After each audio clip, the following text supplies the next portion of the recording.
Brian O'hAonghusa. How are we doing? Hello, James. I am good. Thank you for having me in here. No, listen, it's an absolute pleasure.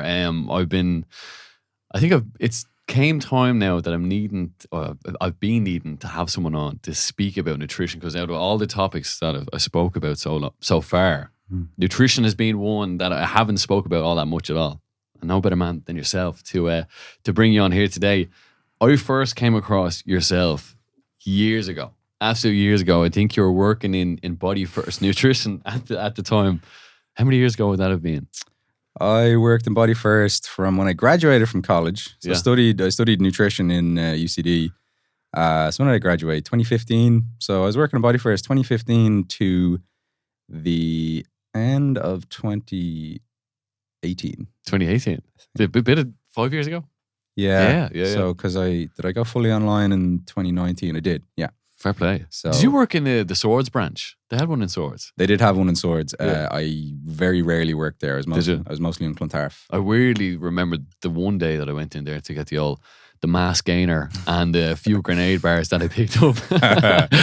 I do remember your face, but I just remember I think you've been in social media for quite a while. Yeah. And just obviously putting yourself out there is quite interesting. What was your own journey into the nutritional coaching that you're doing now? What was your own path into that? Yeah, it's a pretty basic origin story. It's like I was playing sports. I was playing basketball as a teenager. When I was in school, I was quite skinny as a teen. Always kind of naturally quite skinny. So, I got it into my head that I wanted to bulk up and get stronger and not get kind of knocked around on the court too much. Because I was a reasonably good player, but physically I just wanted to have a bit more presence. So I got into the gym like as soon as I turned 16, and I was able to go to the gym, started training. And then naturally you start reading about how to get the most out of your training. And obviously nutrition comes into that conversation. Massive part of it. Quite early on. Yeah. So I was consuming lots of content there, most of it not very evidence-based, as we do start with. Bit of bro science. Oh yeah. Yeah. Like a hefty serving of bro science. But I was interested in that, and by the time it came to decide like what did I want to do after school, it's like, okay, very interested in the nutrition side of things. Maybe I'll go and do that and become a nutritionist. And I was always quite intent on helping people in some sort of let's say deep capacity. Yeah. So I knew very early on that I didn't really like, in terms of being in college early on. Yeah. I knew I didn't want to, get into like public health nutrition, which is like trying to inform policies to help, the whole population, right? Which is quite difficult to do, like in terms of it's very broad. Very wide strategies. But and I didn't want to go into academia necessarily, and I didn't want to work for like food business or I didn't want to work for like Glanbia or the Kerry Group or anything like that in those kind of roles. So it just kind of left me with like, okay, I think I would like to have some sort of a practice or some sort of a clinic or coach people, something along those lines where you can really help somebody before they get like very unwell. So I also knew I didn't want to be a dietitian and work in hospitals. I would have had to go and do another master's, but I knew I didn't want to really do that. So that left me with, wanting to coach people. Did some coaching courses after that to help develop that, because, the degree I did, like, fantastic for nutrition knowledge, but not a lot of the implementation, like in terms of like, you're sitting across from me, how do I actually help you with this stuff? Like, I know what I'm trying to get you to do, but how do we coax you along that process? Did you take coaching courses then for that to be implemented? Yeah, so I did the precision nutrition level 1 and 2, right? Which there wasn't much available at the time, really. There's a few more courses available now. Triage have a nutrition coaching course as well, so plug that. But no, like, to be fair, that is very, very good. Like, I know I'm somewhat biased, but it's... Of course you have to say that. It's excellent. Yeah. But the precision nutrition level 2 especially was excellent as well, and that was very formative for me in terms of. And that actually teaches you how to coach, because like it's one skill obviously being a nutritionist as you are, but actually to coach people, that's a skill in itself. It's almost like having a separate degree. Yeah, that the ability to go and do that. You have to be able to work with people. Yeah, you have to have those kind of people skills to help them, change their behavior. Yeah. You have to kind of understand some of behavioral psychology and things like that to actually get a result from somebody, because it's all very easily said and done on paper, but how do you actually do that? And you see people who have like immense levels of nutrition knowledge, like in academics, but it wouldn't make them a good coach. You see that in all industries, and just being able to express that information that you know as well, so people can understand it. Yeah, is a big part of it, which I'm told I'm good at. Well, I'm sure you are. You're doing well. And the reason why I know that as well is because you've had a newspaper filling of client wins, as I've seen. So you're obviously doing something right. It's quite interesting. You touched on behavioral psychology, and I'd be very interested in habits and habit formation and everything else that goes with it. And eating food, that's a habit. You know what I mean? And we all have habits around food. How could one construct better habits around just eating in general, just eating in terms of eating for health and vitality? How could someone construct, or how do you go about maybe constructing better habits for the clients that you have? Is there certain ways that you go about it, or anything in particular? Well, I think first of all, you have to know what you're aiming at, Yeah. right? So you have to sort of identify what food habits are you actually trying to implement, okay? And there's oftentimes going to be many of those, but then you have to start somewhere, right? Because I'm not going to say to you, okay, we're going to do these 5 habits now starting this week, and I want you to work on all these, and I want you to hit these targets on all of these, because that's overwhelming. It's too much for somebody. Yeah, it doesn't help you generate a lot of positive momentum. So you want to start small as like a rule for new habits. Start small, make it so that it's very, very much something that if I say to you, like, okay, James, you think you can do this? Like on a scale of 1 to 10, 10 being super confident, you'd give it like an 8, 9, or a 10. Yeah. Right. So we have to scale it in that sort of a way. Yeah. Because like if I say to you, okay, James, can you eat like 5 servings of vegetables each day, and you're kind of like at a 4 on that, then we have to pull that back. So I'm like, okay, how about 2 or how about 1? So starting small is important. And you'll know yourself, like the environment plays a huge role in how you actually it's so true. implement habits, right? Because it's such a driving force for what you do, right? Well, we're just products of our environment. Like anything you do in life, I suppose if you go to the gym, you're going to start lifting weights. If you're in a bar, you're going to be drinking. If you're in a podcast studio, you'll probably be doing a podcast. You know what I mean? It's just as simple as that. If you're in the right environment, things will happen for you. Whether that be like, but you have to be aware to construct your own environment, whatever that may be. But I suppose it's, like it just go, like I even think like, for an example, around food, right? So at home, I'll be quite aware of what I eat because I'm trying to be healthy. I'm trying to keep my vitality nice and high, my energy and everything else nice and high. So I'll have fruit all over the place and, healthier snacks and whatever it may be. But if I come home one day and someone's brought a cake into the house, I mean, I'm going to start eating on the cake because it's there in front of me and it'll catch my eye and I'll want to eat it. It's like you make up that environment. The cake's there, you're going to eat it. Is there ways though that you can set your environment up for, winning in different ways, like accumulating them small wins? Is there any other ways that people can go about just constructing their environment better? Yeah. So if you think about a habit loop and how that works, kind of roughly speaking, it's like, okay, there's a trigger or some sort of environmental cue. So that will trigger what they refer to as a craving in that case. And then there's an action that you take or a behavior, and then you get a reward from that.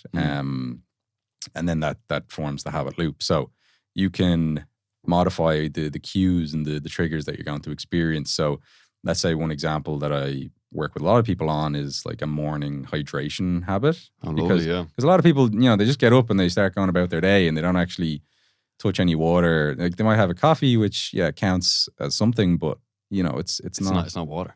Yeah, I mean, it's only a small quantity as well. So like they might drink 200 mils of coffee or something. And look, we'll count that towards someone's fluid intake for sure. Yeah. But, you're going to be reasonably dehydrated at that point. So things I say, okay, well, so this is how we coach kind of all habits is like, okay, the thing I want you to do is drink more fluids. Yeah. Okay. And then we're refining that a little bit more to, okay, I want you to drink more fluids in the morning. Yeah. But how do we actually do that? And I'll often ask people, like, what do you think you'd have to do to make that happen? And then, if they need help, I'll give them some ideas. So it's like, look, if you leave like water bottles all over the place in the gaff, like, I love this. you will Yeah. see that and be like, oh yeah, I'm supposed to drink some water. Because that's the cue. Yeah. Yeah. Exactly. Yeah. So that's what I say to people, and that's a very useful cue as well. Like, you see people with water bottles. I've got a water bottle here. If you have that with you, you're like, oh yeah, I'm going to drink out of that. Exactly. But if you don't have it, you can't. But this is you set in your own environment, even when you're on the go. These little things, these cues. I love it. I think it's actually just prep myself for this and talking about habits. I had to read Atomic Habits by James Clear. It's such a great book, and you touched on water bottles there, and in I think it gives an example in it where I think the title of the chapter was like motivation is overrated. And it all comes down to your environment. And I think the example they gave was a hospital cafeteria, and they wanted to encourage people to start drinking more water. So what did they do?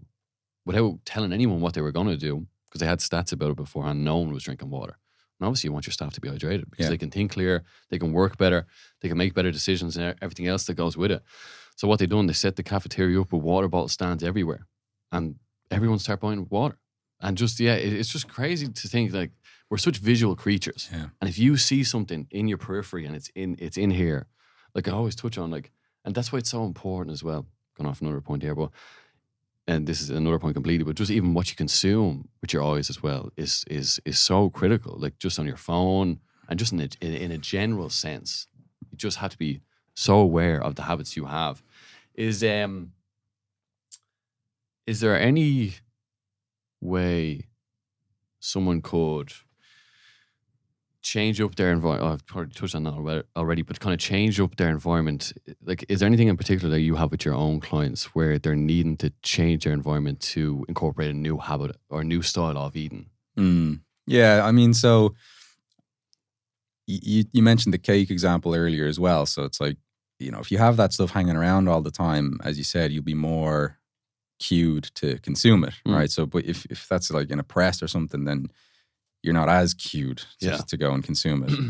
Like one of the foundational things for nutrition is just having the things that you want to eat in your environment. Yeah. And maybe having less of the things you don't want to eat in your environment. Because like if you open up the fridge after you come home from work and there's nothing in there. Yeah. Like you're pretty gonna order something. Yeah, what choice do you have though? That's the thing. Whereas if you have stocked that with foods that you want to eat, and even ready meals of some sort, like there's lots of like kind of healthy ready meals available these days, right? So they're great, I think, for people, as a backup, or if you're having a really busy week or something like that, because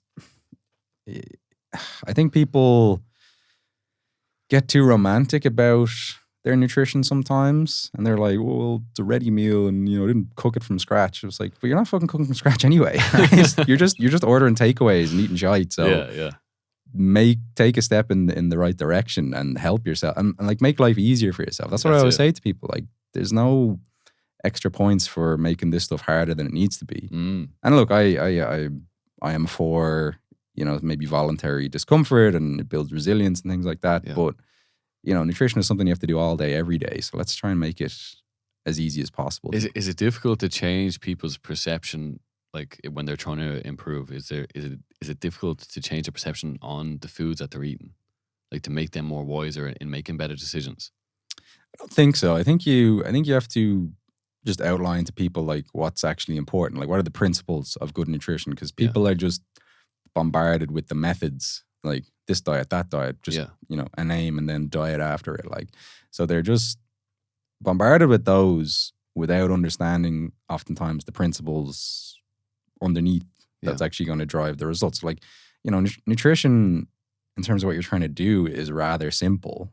You're trying to manage your energy intake and make sure that that's appropriate. You're trying to consume enough nutrients right? And like the food selection will be a vector for that. So you're trying to consume enough protein, you're trying to consume enough fiber, you're trying to consume enough micronutrients.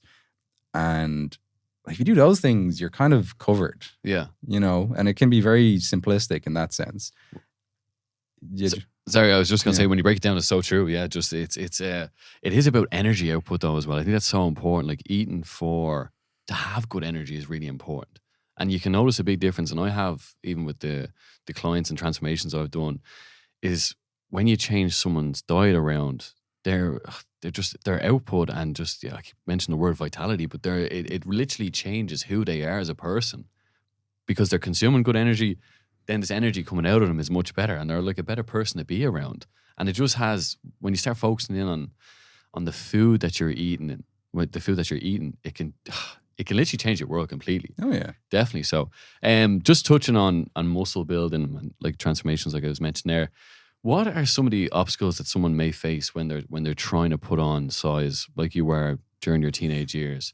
What are some obstacles that someone that maybe is quite lean and trying to put on weight and trying to put on muscle size, what are some of the obstacles that are getting in their way?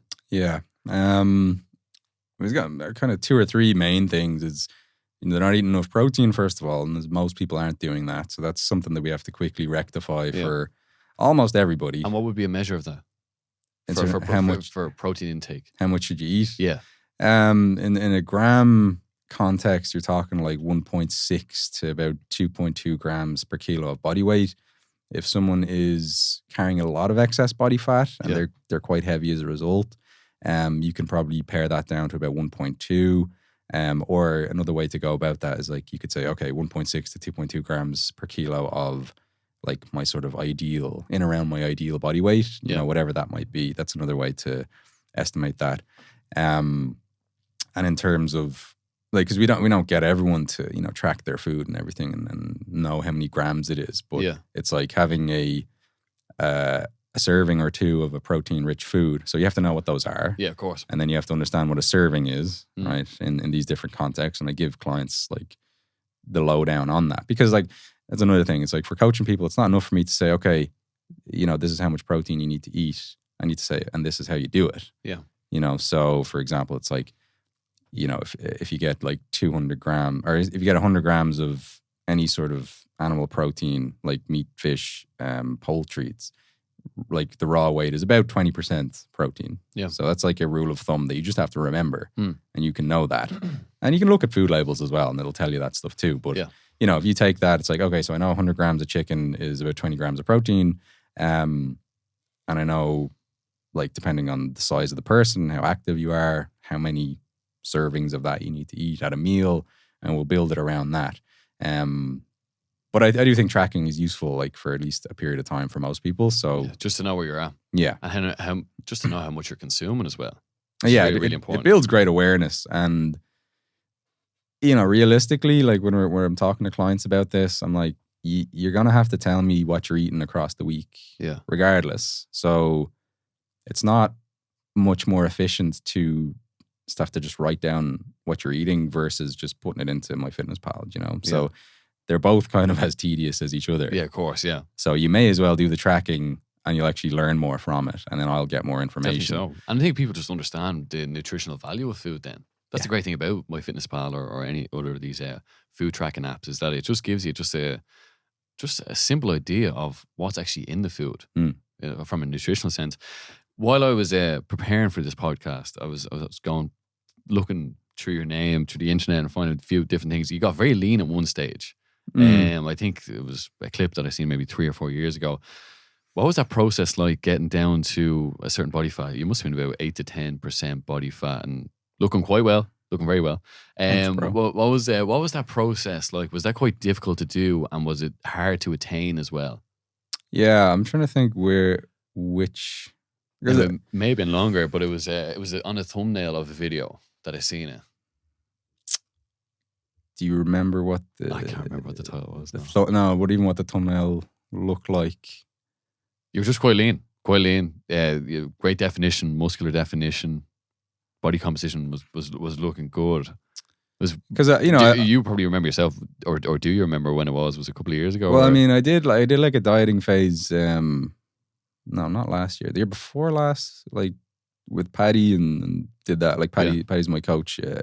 He's one of the triage owners, but he coaches me as well. Yeah. So we did that, and we dropped like I think 9 or 10 kilos during that phase, and it's been kind of the same. Anytime I've gotten like quite lean, it's like losing about that much weight. So I'm not sure which time it was. I was quite lean as well in like 2019 because I did a good bit of traveling that year, and I went to Bali. So I think I dieted going into that, and then I was like quite malnourished in Bali because it was just hard to get enough food.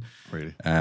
So then I went to New Zealand from Bali because I had friends who were there for the year, and I was staying with them. But that was probably when I was at my like lightest in the last, probably 10 years. And did you done it purposefully? Like you meant to get that lean? Getting to Bali, I did, and then there, I was like, I got the food poisoning a couple of times, had a few days of not eating each time there, and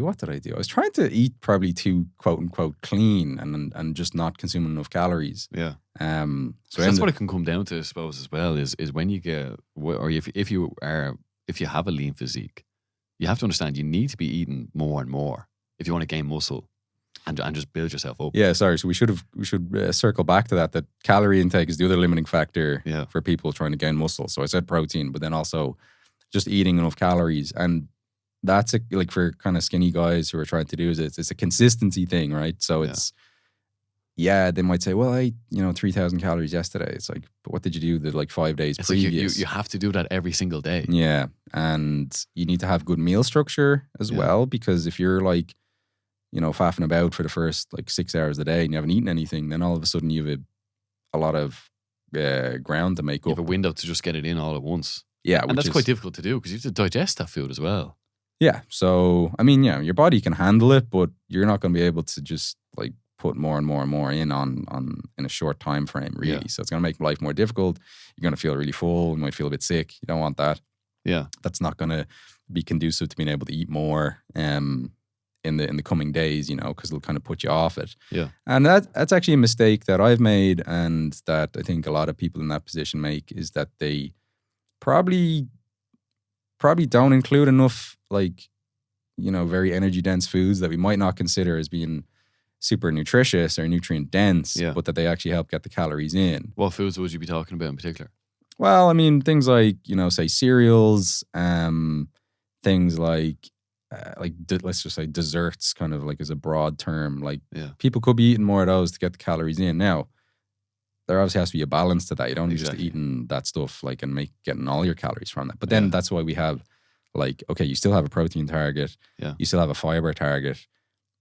Especially the fiber. Like fiber intake is probably a proxy for like diet quality. Like a very simple, like you can, but it's harder to eat a lot of fiber with a poor diet. Now you do see it sometimes. Someone could just have like a lot of bran flakes and not that there's anything wrong with bran flakes, but if you're getting 20 grams of fiber from just that bowl of bran flakes and you're still not eating any fruit and veg, it's not really what you're trying to do. Prioritizing getting your fiber from fruit and veg.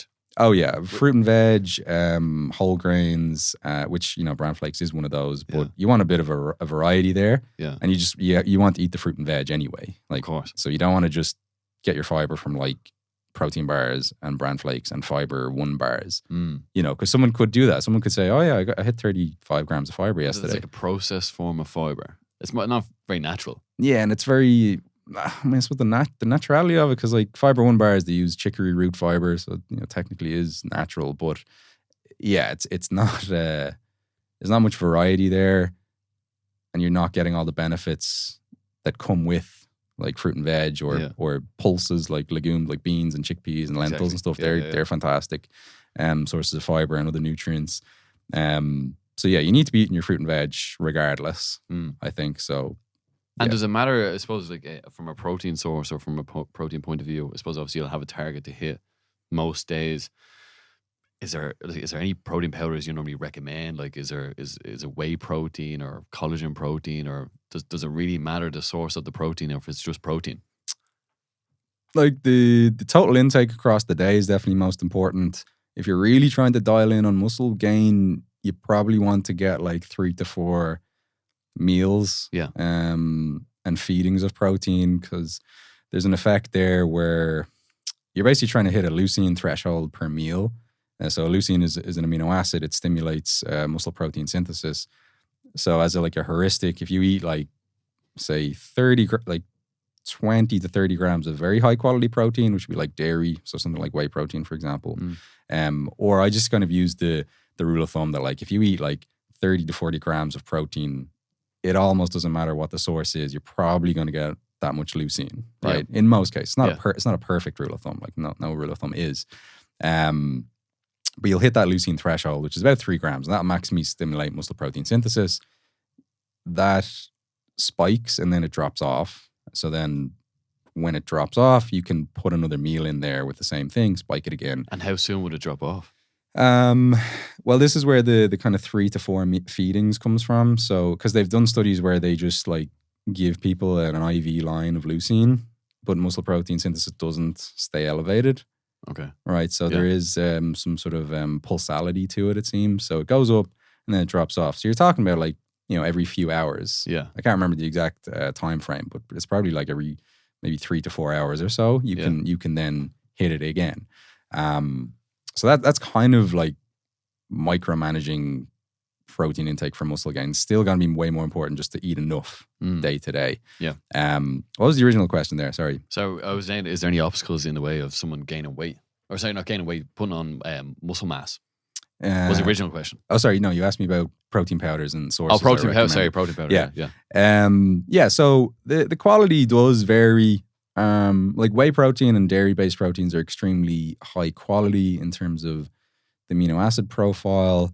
Collagen protein is quite poor from a muscle gain perspective. Oh, really? Yeah. Yeah, because it's quite low in leucine. Oh, right? okay. So it's not very anabolic, so to speak. Yeah. However, and a lot of people like kind of give out about collagen. They're like, "Oh, it's in protein bars." Like, so don't be fooled by your protein bar that has a bit of collagen in it. Like, you're getting hoodwinked. It's not actually a good source of protein. I dispute that, right? And I don't think that's fair, because I think that's like saying, that apples aren't a good source of vitamin C. You should just eat oranges, right? But like apples have their own benefits. Yeah. That are different from oranges.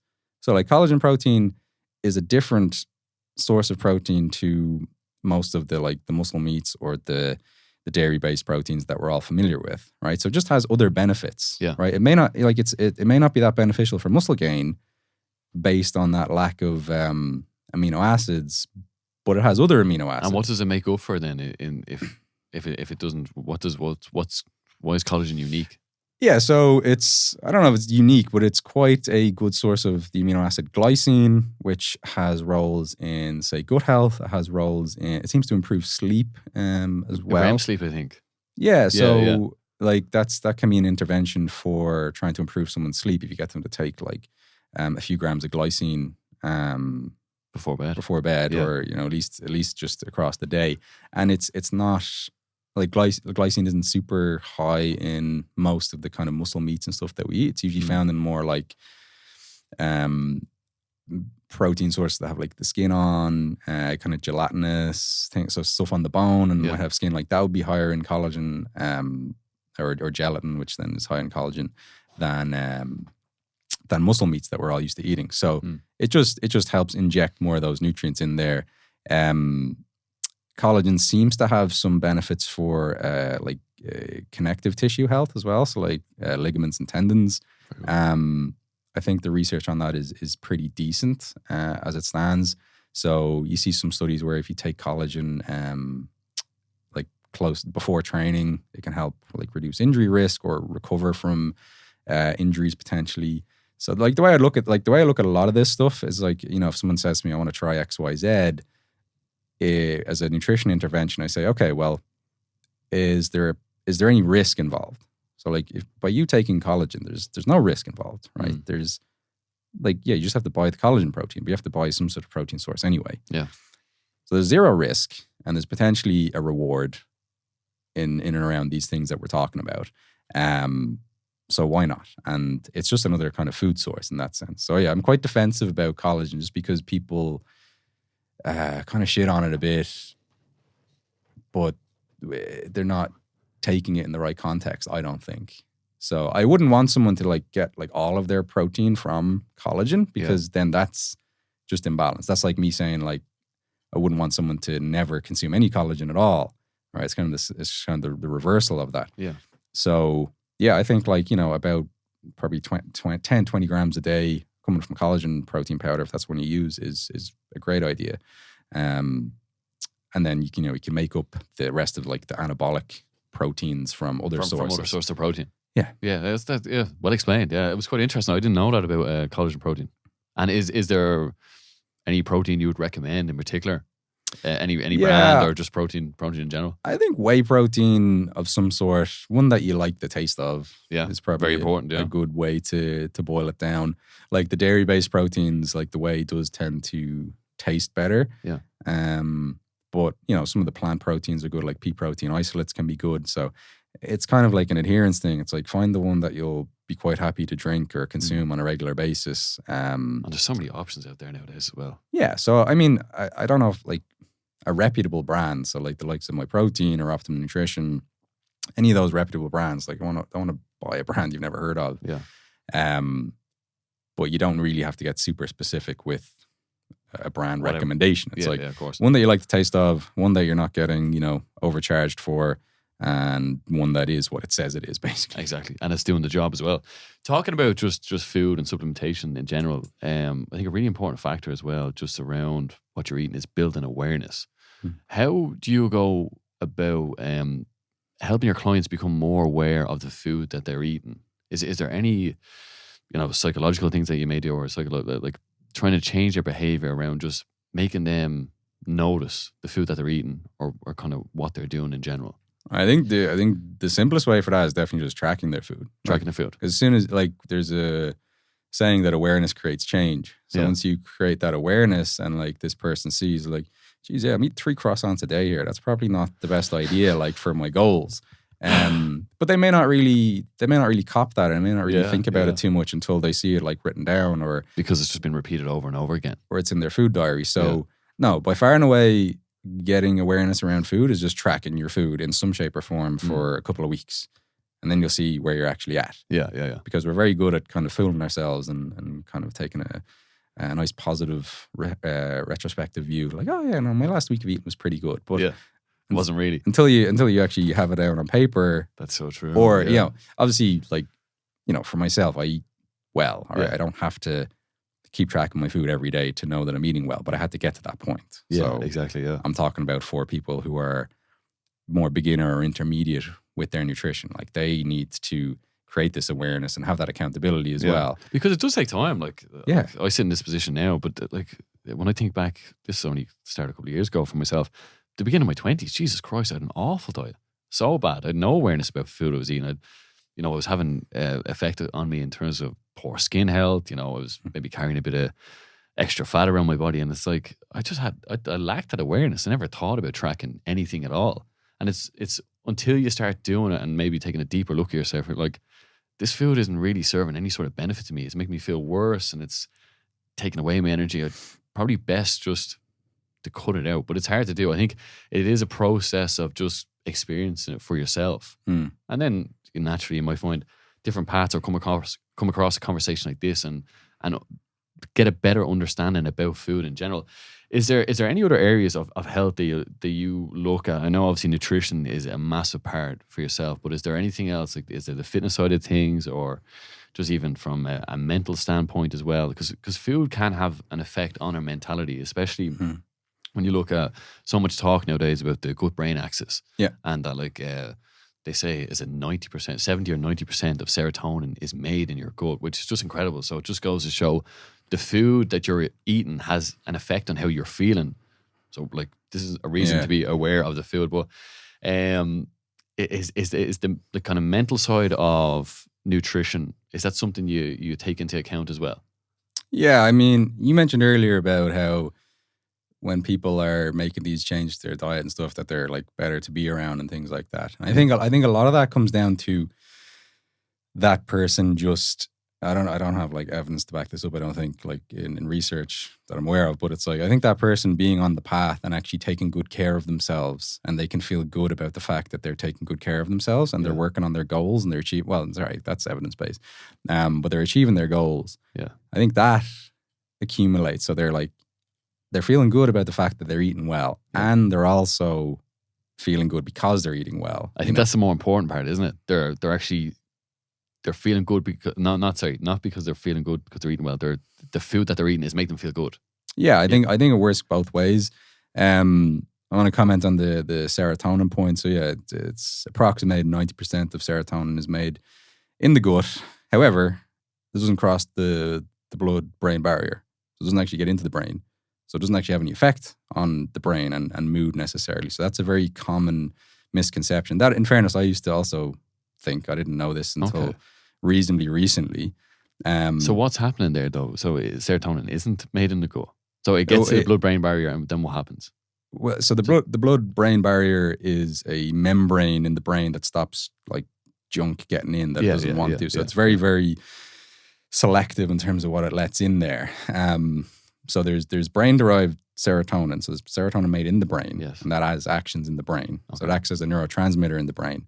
And then there's gut-derived serotonin, which is made in the gut, and then it has different actions in the body in the gut. So it has like roles in like peristalsis. You know, that's the kind of involuntary muscle contractions that move food through the digestive tract. Okay. So serotonin has a role in modulating that, and it can affect so it can like digestive motility. They affect the mood of your gut, almost. No, more so the action of the gut. The action. Yeah. Okay. The action of the gut. It affects gut motility, which is kind of, you know, how fast stuff passes through the digestive tract. So, for example, I have a good bit of training and help a lot of people with IBS, right? So that's quite an interesting area in terms of the gut-brain axis, because you do see a lot of communication there. And look, we don't know super conclusively like what are the causes of IBS. We have some that are we've quite good ideas about. So people with IBS seem to have increased kind of sensitivity in the gut, right? So they're more sensitive to certain foods, anything and everything. Foods, and then also their mental state. But then that does seem to work both ways. And a really interesting, I think it's interesting, is that a really effective intervention for IBS can be gut-directed hypnotherapy. Which is obviously nothing to do with food, right? And in some studies, it's shown that the efficacy of this gut-directed hypnotherapy is as good as the dietary intervention, which would be a low FODMAP diet, right? That's kind of gold standard for IBS intervention, right? Low FODMAP diet, figure out which foods are kind of, let's quote unquote, offensive for you as an individual and your level of sensitivity. But obviously, the hypnotherapy has nothing to do with what you're eating, yet you can derive a significant benefit. Crazy. So that's quite interesting, I think, from this gut-brain axis point of view. Yeah. Because I'd have to confirm this, but I think some of the hypnotherapy procedures in that are like involved in helping they're like imagining they're taking like a medicine of some sort that's the placebo effect, that's going to calm the gut down, right? And they're doing this under hypnotherapy. Someone correct me if I'm wrong on this that might know more, but I think that's part of the intervention. So they're imagining this, and then this helps to like calm down the gut and the sensitivity in the gut. So that enhanced sensitivity seems to play a big role. The gut microbiota potentially also play a role in because there's differences, let's say, in the microbiome makeup in the gut of people who have IBS and people who don't. Whether it's causative or just the byproduct, it's hard to say. Yeah. But one of the hypotheses around IBS is like maybe an overgrowth of certain types of bacteria, and then the low FODMAP diet can help to kind of starve them off, and then you can get sort of more balance. That's one like potential theory with it. But like I said, it's not entirely conclusive, and it's probably not just one thing either. Yeah. There's a few things involved there, and but those are two of the kind of bigger components of something like IBS. That's interesting. And with how do you pronounce it? What was it called? The hypnotherapy. Hypnotherapy. Is that just a calmer state of mind has an effect on the body? Is that some effect of that therapy? Is their mind just feels more at ease, so their body feels more at ease? Because I could imagine if you have an anxious mind, you feel it inside. If you know what I mean? Yeah. Well, so they're kind of, you've seen people, or seen people reference like if they're under hypnosis and like the hypnotist makes them like act like a chicken or something, and they're like, oh, you're a chicken, and they go around like squawking on the stage or something. Yeah. So like they're put in sort of this trance state, let's call it, for lack of a better word. And then, I'm not 100% sure on the specifics of what they're doing, but I do recall, I think, that one intervention in that space is like you're imagining you're taking a pill, for example, that is just going to calm everything down when it gets into your gut. But that's obviously your mind telling you, you're telling your doing body. that, It's quite interesting, though. I think that's...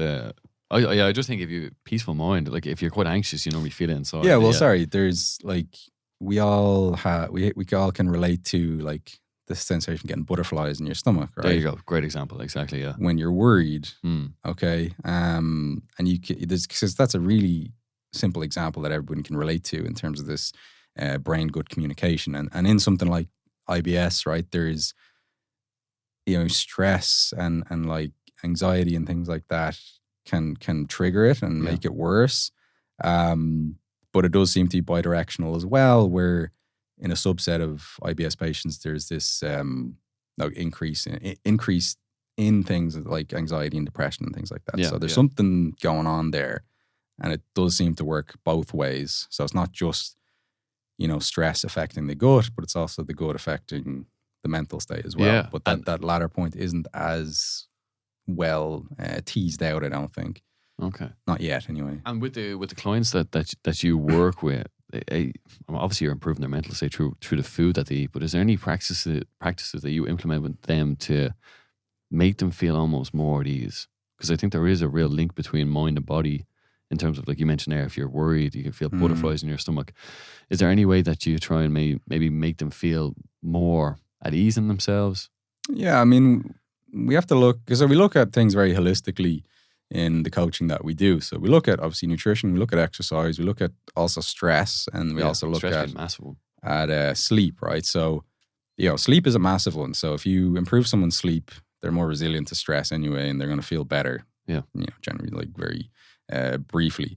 In terms of covering it, not you'll feel better briefly, but the stress management, we do talk about that, and we try to identify like what's the source of stress that they're dealing with. Like, so do they need help with their kind of just life organization? Like, if they got like too many things and they're not organized and not using their time efficiently, is that causing them stress? That's massive. So we have to look at that.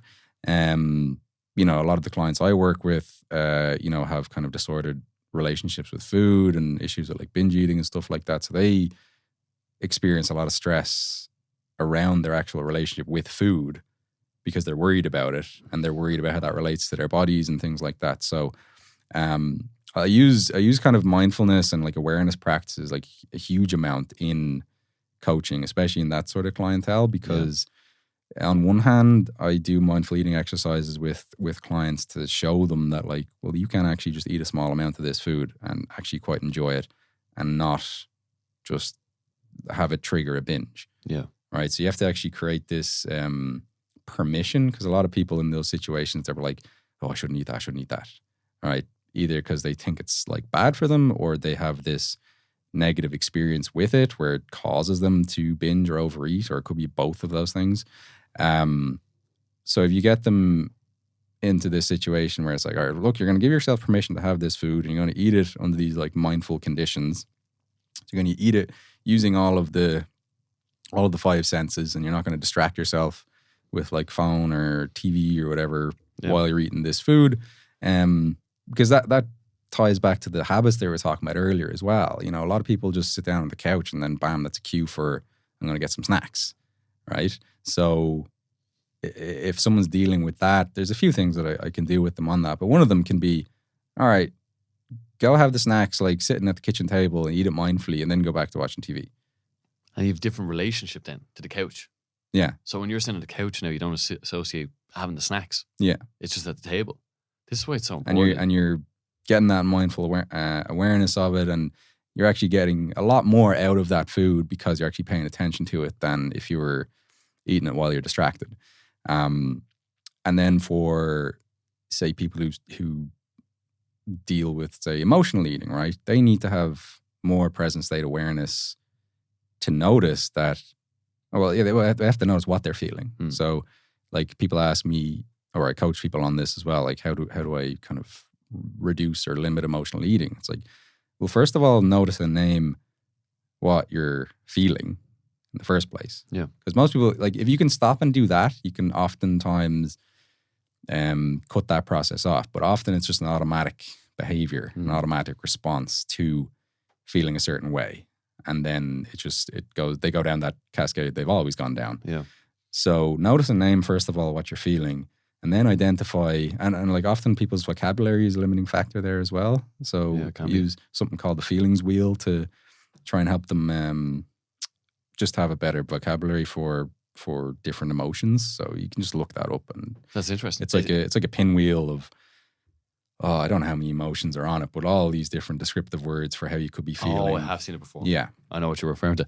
That's quite interesting. Yeah, emotions and eating is definitely. Yeah, sorry. I'll finish that. Yeah.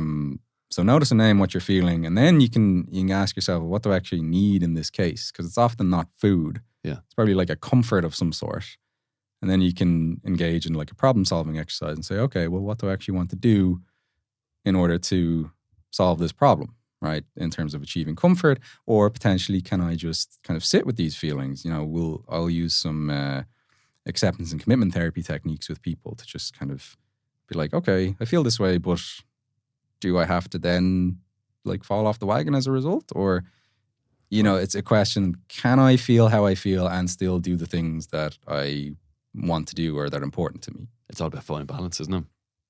Yeah, just living in moderation. There's a topic I want to touch on, and it's testosterone. Mm-hmm. It's a hormone. Very much interested. I'm sure you are too. As a male, the primary sex hormone in the body. Is there any foods that not necessarily trigger testosterone, but that boost testosterone? Is there foods in particular, or is there any sort of mineral that we get from foods that help aid testosterone? Yeah, one of the things I like about nutrition is that it's often a very, very, very similar diet pattern and lifestyle pattern that will be conducive to having whatever outcome you're looking for in terms of your health. Yeah, you want to have reduced risk of cardiovascular disease. You want to have like reduced risk of not mental illness, but neurodegenerative disease. You want to have better testosterone, better gains. Like, the dietary pattern often looks very similar. So there are common features nearly in all of these situations. So that's I kind of love that about nutrition. Like, it's very maybe it's not that sexy because it's like you're just trying to get someone to the same place with their nutrition no matter what they're looking for. And then there's little tweaks, like of course, that you'll do in different contexts, but the pattern is basically the same.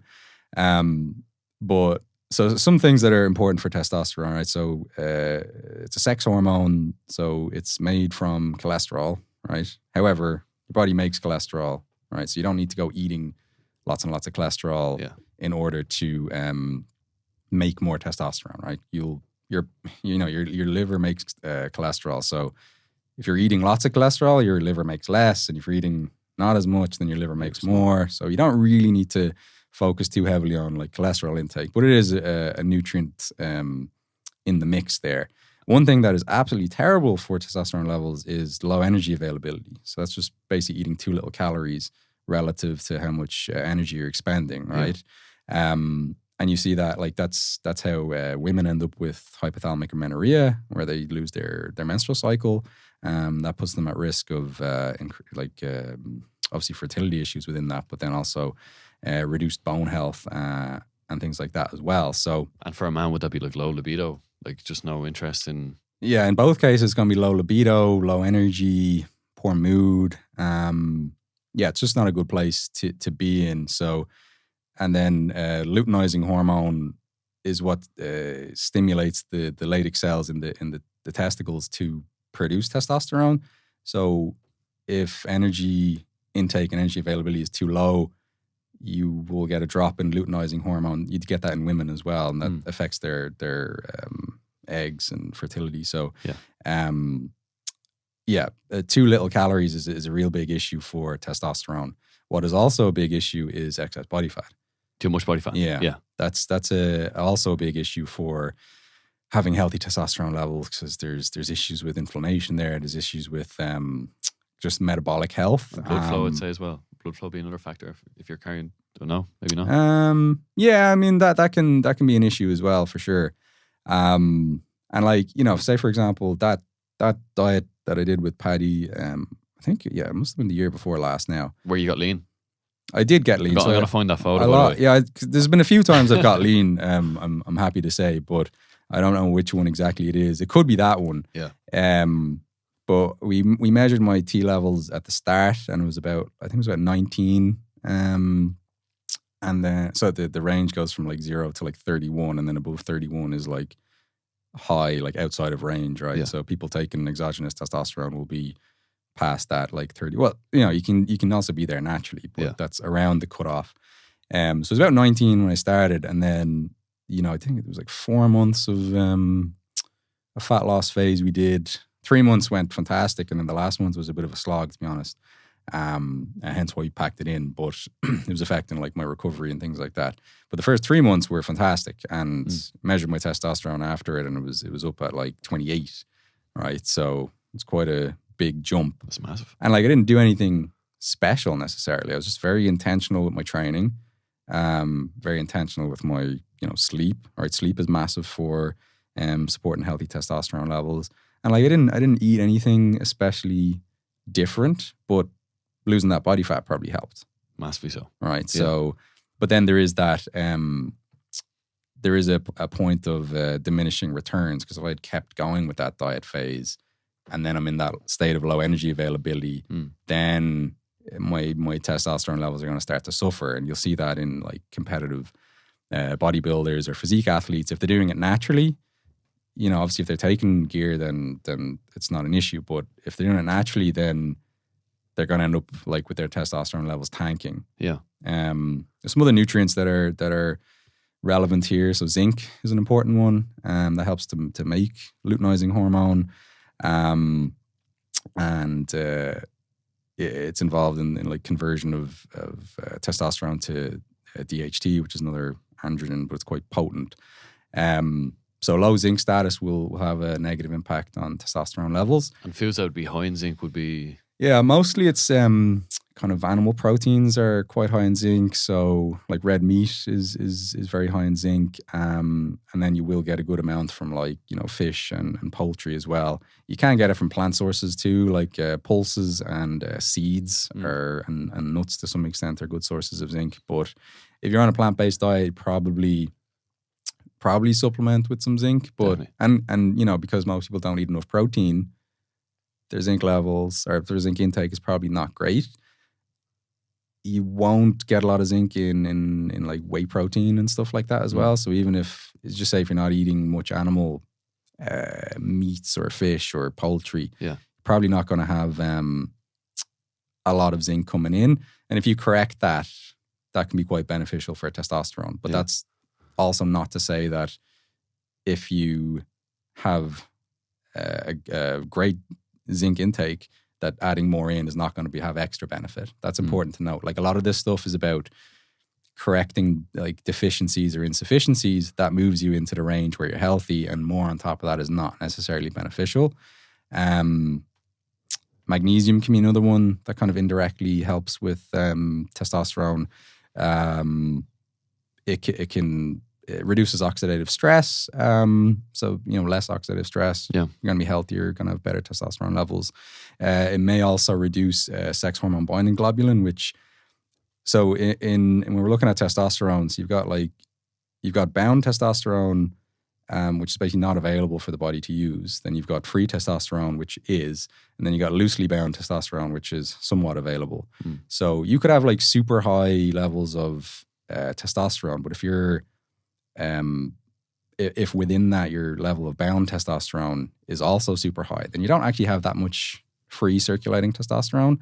And is that the most important marker? Is the free testosterone? In terms of having a physiological effect, that's going to be the more important marker to look at. Because you could increase your testosterone, but if you increase like SHBG as well, then the relative change is not really going to be there. There's that, and then magnesium potentially can help reduce sex hormone binding globulins. Then you might end up with more free testosterone. But also individuals like actual levels of receptors for androgens will also make a difference. So, you could have lower testosterone than me, but if you have more androgen receptors, you might get a better physiological response, because there's just more sites for it to act on. Boron is another mineral that's often talked about in terms of testosterone. Now, the studies on like supplementation with boron are pretty poor. Like not that they're poor, but like you could do the same study like a few times and not get the same effect from that supplementation. However, I think it's a good idea that you could ensure your boron intake is adequate from the diet, right? So we talked about magnesium and boron there. Plant foods, really good sources of those nutrients. And where would you find boron? What would boron be in? A lot of plant foods, but you can get it in like potatoes, and pulses are quite good sources. And then magnesium is particularly high in dark chocolate. It's particularly high in seeds, especially pumpkin seeds. And then just kind of like vegetables in general, especially green vegetables. So this is a really good plug for eating your vegetables. There you go. And having like plenty of plant foods, because they're actually going to be supportive of your testosterone levels. Because people think like, oh yeah, testosterone is you eat red meat, which is helpful because there's zinc in that, and there's other nutrients in that, and there's protein in that. And not that the protein actually has a direct impact as such, but it's still important if you're trying to gain muscle mass and strength. And then just making sure your calorie intake is not too low, and then that you're at a healthy body fat level. Those are, and then the sleep and not being too stressed and all that stuff. Vegetables, I think, always have their place. Oh yeah, always, big time. I even came across something there the other day about I think it was a beetroot helping with the production of nitric oxide, which is very key. I mean, if you're a male, you want nitric oxide in your blood because it's going to help blood flow, and we all know where that goes. Listen, talking about testosterone. A fun fact there. Rocket is actually the best source of dietary nitrates, which then produce the nitric oxide. So is it? Rocket is. I love Rocket. Oh, happy days. Well, you can't go wrong with it. Yeah, it brightens up the plate as well. Yeah. Now, some people don't like. It's too spicy for some people. It is. It has a bit of a weird kind taste. of peppery. I was going to say it has a bit of a twang to it. Talking about men that had high testosterone, I'm going to just mention the Stoics, just to cap this off because I love a bit of philosophy. How did you come across Stoicism? That is a good question, man. And I don't know if I can remember. I think it was listening to a podcast, and I want to say it was like Ryan Holiday. He was an author of a load of... Who's the OG? The popular... Yeah, exactly. Yeah, he's the OG now. I think he was being interviewed on Tim Ferriss, and I think that's where I first came across it.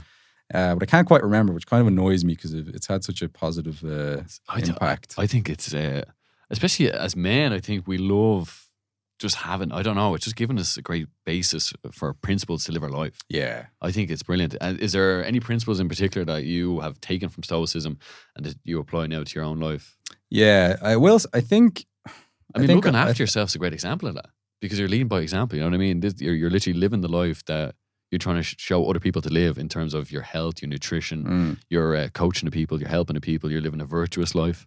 I think Stoicism is great because it's provides like a practical blueprint for how you might go about living your life. Very well said, yeah. I think there's a hole there left by religion, which is maybe where people would have got some of this code of conduct from beforehand. In the past, in Ireland, obviously like Christian or Catholic kind of virtues and morals and stuff, that was a guiding force, but that's on the decline. Yeah.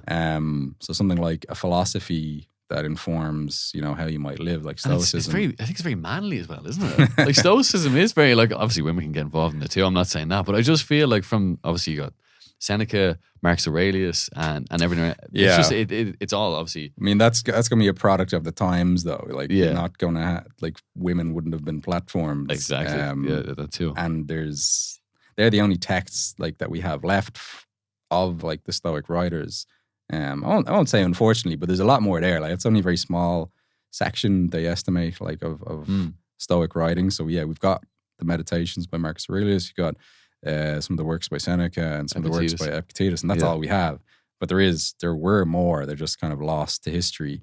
But in terms of how it's helpful, like, yeah, I'm not sure. I'm sure I got this from somewhere, but I think about Stoicism as like, okay, you're trying to control your perceptions of things, right? So, Marcus Aurelius talks about, like, if you choose not to feel harmed, then you haven't been harmed. But it's so true. Everything is interpretation in this life. It's what you interpret it to be. It's your own perception. Yeah, and I think that is so helpful. So helpful. Because, like, if you're flipping the lid because, someone cut in front of you in a queue or something, and it's like, if you're getting worked up about that, like, it's increasing your stress levels for no real good reason. So, your perception of that, you can have a say on, right? Yeah. So I think about the perceptions and controlling them, and it's about how you interpret things. I think about doing the right thing and making that a priority. And being a good human. Yeah. Yeah. Like, it's just basic things, but it's great just having written text or even hearing it through, whether it be Tim Ferriss or Ryan Holiday. It's just, I think it's like messages that we constantly need reinforced over and over and over again. And just to know that you've control over yourself. Yeah. Like I always say, if someone can bring anger or, jealousy or whatever out of you, they have control over you. You've given your power away. Yeah. Control that power. Be stoic-like, I'm not saying don't ever express emotion. We're emotional beings. We have to express who we are. But it's just like, never been seen, like, imagine just going off at someone. It's a sign of weakness. Yeah. You have no sense of, like, they can just bring this out of you. Like, just control yourself. Yeah, I can think of an example. Like, my mom told me an example that recently. She didn't tell me when it happened. It's like, I don't know, she parked up at the shops or something, and I think she was like waiting a minute for someone to come out, and then some fella came in after her and said something very rude to her, which I can't even say on the podcast. Yeah. And I would have bait the shite out of the lad, first of all. But if I'd witnessed it, yeah, which wouldn't be very stoic of me, but maybe it was the right thing to do. But can you imagine just following someone into a shop to say, I'll tell you that they said afterwards. Yeah. Like, it's very explicit, and I was horrified. But anyway, it's a weak man, though. Oh, it's complete weakness to chase a woman into a shop over parking a car. That's just weakness. Yeah, and he wasn't even going into the shop because she said he bailed off then. And he said you would have fit 2 cars in there, you ignorant, and you can fill in the end of that sentence. Yeah. It's bad form. It's bad form. So yeah, that's like shocking. But that's not being a good human. That's not being virtuous at all. No, like you said, it's weak. It's weak. It's weakness. That's what it weak. is.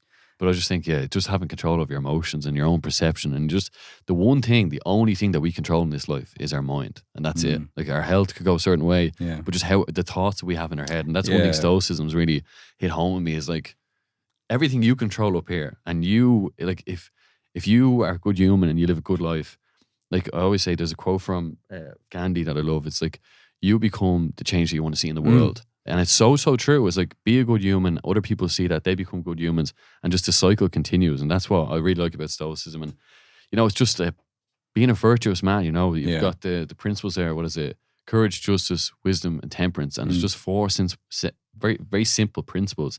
If you live your life that way, you'll live a good life. Yeah. And you'll find happiness through doing it as well. So, yeah.